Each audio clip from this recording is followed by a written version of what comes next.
All right, let's talk about what happens when two straight lines get together. Yeah, that sounds like a lot, I know, but trust me, we're gonna break it down.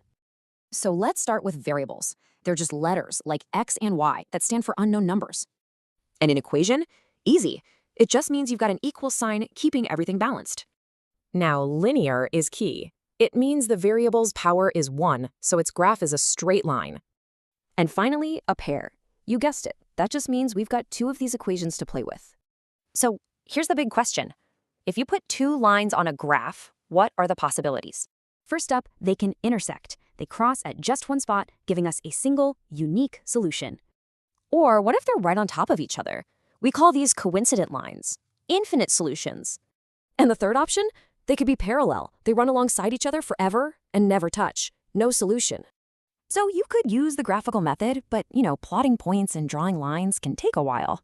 So the real question is there a shortcut? A way to solve this without ever grabbing a pencil? Yes, there is, and it's a super cool trick. We just compare the ratios of the coefficients.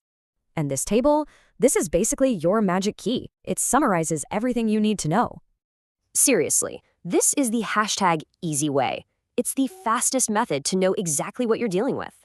But hold on, there's one crucial rule. Make sure both equations are in this standard form before you start. Okay, time for a quick test drive. Let's see what we can figure out about these two equations. Okay, let's check the ratios. The A's and B's match up, but the C ratio is different.